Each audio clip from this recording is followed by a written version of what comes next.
This program is sponsored. Welcome back ناظرین. خان صاحب, break پہ جانے سے پہلے آپ عربی کی ایک غلطی کے بارے میں بتا رہے تھے کہ اگر ایک غلطی ہو جائے تو معنی اور مفہوم میں کتنا فرق پڑ جاتا ہے.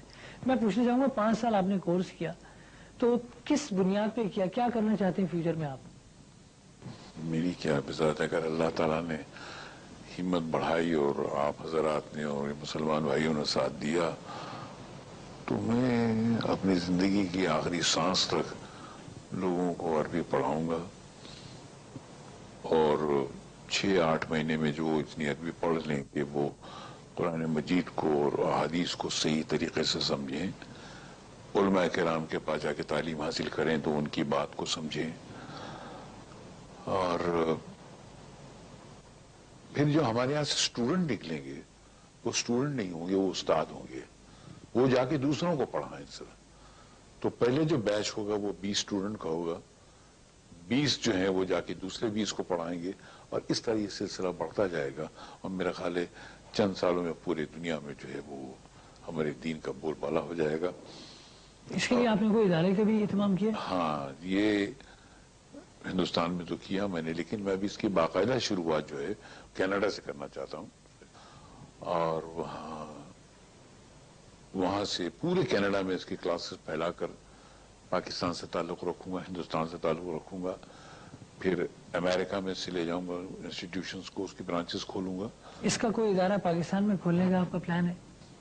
پاکستان اگر مجھے دعوت دے گا تو یقیناً, وہ تو بصر و چشم, صرف ایک بار بلا کے دیکھیں. ایک بار تو ہم نے بلا لیا, دوبارہ اس کے لیے بلائیں گے. نہیں, اس کے لیے تو میں سر کے بل چل کر آؤں گا انشاءاللہ. اور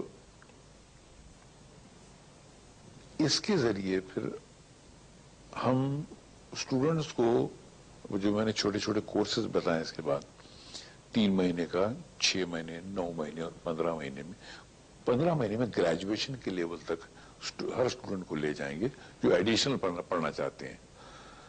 پھر اس کے بعد ان کا ایگزام لیں گے اور اس کو کسی یونیورسٹی سے ہم وہ ریکگنائز کرا لیں گے, تاکہ 15 مہینے ہمارے یہاں کا کورس کیا ہوا اسٹوڈنٹ جو ہے وہ گریجویشن لیول ڈگری ہولڈر ہو جائے گا. وہ ان کو ساتھ میں انگلش بھی پڑھائیں گے, اردو بھی پڑھے گا اسٹوڈنٹ, سائنس بھی, مطلب باقاعدہ یہ جو ہے, ہم اگر چینل والے ساتھ دیں, ایک چینل ہمارے لیے مل جائے تو ایک اسلامک چینل جو صرف ایجوکیشن کا ہوگا, اس کا نام اوپن یونیورسٹی ہوگی, جو آپ کو میتھمیٹکس بھی پڑھائے گا, سائنس بھی پڑھائے گا, انگلش بھی پڑھائے گا, کامرس بھی پڑھائے گا, کمپیوٹر بھی پڑھائے گا, ساتھ میں اسلامک عربی بھی پڑھائے گا, پھر اسلامیات ساتھ میں پڑھائے گا, تاکہ آپ جب پڑھ کے نکلیں تو you should be a complete graduate. آج کیا ہوتا ہے, اسلامیات پڑھے ہوئے جو اسٹوڈنٹس باہر نکلتے ہیں تو وہ تھوڑے سے کمپلیکس کے شکار ہو جاتے ہیں. ان کو لگتا ہے کہ مارکیٹ میں ہماری کوئی ویلیو نہیں ہے. پڑھ کے نکلیں تو you should be a complete graduate. آج کیا ہوتا ہے, اسلامیات پڑھے ہوئے جو اسٹوڈنٹس باہر نکلتے ہیں تو وہ تھوڑے سے کمپلیکس کے شکار ہو جاتے ہیں. ان کو لگتا ہے کہ مارکیٹ میں ہماری کوئی ویلیو نہیں ہے. ہم ان کے اندر سے وہ احساس کمتری نکال دینا چاہتے ہیں. زمانے کو بہت ضرورت ہے ان کی, لیکن صرف جو ہے اپنے آپ کو بیچنا آنا چاہیے مارکیٹ میں. مسلمان اس وقت بدحالی کے شکار ہیں پوری دنیا میں, بلکہ یوں کہیں کہ سوال آشنا ہے. ان کے لیے کوئی میسج ہے آپ کے پاس, یا ان کے لیے کوئی کام کرنا چاہتے ہیں؟ آج مسلمان بہت بوکھلایا ہوا ہے, در بدر ٹھوکرے کھا رہا ہے, اس کی سمجھ میں نہیں آ رہا ہے کہ وہ کون سے در پہ جا کر کس کی بارگاہ میں اپنا سر جھکا کر وہ فریاد کرے. کیونکہ گھر جاتا ہے تو وہاں پریشانی ہے, بدحالی ہے, غریبی ہے, مفلسی ہے, کوئی کسی کی سنتا نہیں ہے. نہ اولاد ماں باپ کی سنتے ہیں, نہ ماں باپ جو ہے وہ اولاد کی سنتے ہیں. دنیا بڑھتی چلی جا رہی ہیں. مسلمان جب باہر نکلتا ہے تو دنیا کی دوسری قوم جو ہے وہ نفرت کی نگاہوں سے دیکھتی ہے. وہ کہتی ہے کہ دنیا میں جتنے بھی فسادات ہوتے ہیں, جتنے بھی خون خرابے ہوتے ہیں, اس کے ذمہ دار مسلمان اور صرف مسلمان ہیں. دنیا میں کروڑہا مسلمان ہیں، اربوں مسلمان ہیں، اور وہ چند ہزار لوگ ہیں جو یہ خون خرابہ کرتے ہیں، مگر کسی مائی کے لال میں اتنی ہمت نہیں ہے کہ جا کے ان لوگوں سے پوچھے کہ بھائی یہ تم کیوں کرتے ہو؟ یہ خون خرابے جو تم کرتے ہو، کچھ چند ہزار بے گناہ مر جاتے ہیں، مگر ان کے خون کے چھینٹے کروڑوں مسلمانوں کے دامن کو داغدار کر جاتے ہیں۔ اربوں مسلمان اکٹھا نہیں ہیں، ریت کے ذروں کی طرح وقت کے سائل پر ٹھوکرے کھاتے پڑے ہیں سر، اور کوئی بھی ایک ایسا نہیں ہے کہ ان ذرات کو ایک ساتھ باندھ کر ایک چٹان بنائے۔ قسم خدا کی اگر یہ سارے مسلمان ایک ساتھ بن جائیں تو ایک ہمالیہ پہاڑ کھڑا ہو سکتا ہے، پر کوئی نہیں ہے سر، کوئی پرسان حال نہیں ہے۔ اب ایسے میں پریشان مسلمان، اس کی سمجھ بھی نہیں آتا ہے کہ کس کے پاس جا کے فریاد کرے۔ دنیا کا قانون جو چاہتا ہے اس کے ساتھ ویسا سلوک کرتا ہے، دنیا میں جو چاہے اس کے ساتھ برتاؤ کیا جاتا ہے۔ تو اس کا ایک طریقہ ہے کہ مسلمان تنہائی میں اکیلے میں بیٹھ کر اپنے آپ سے سوال کرے کہ میں کون ہوں،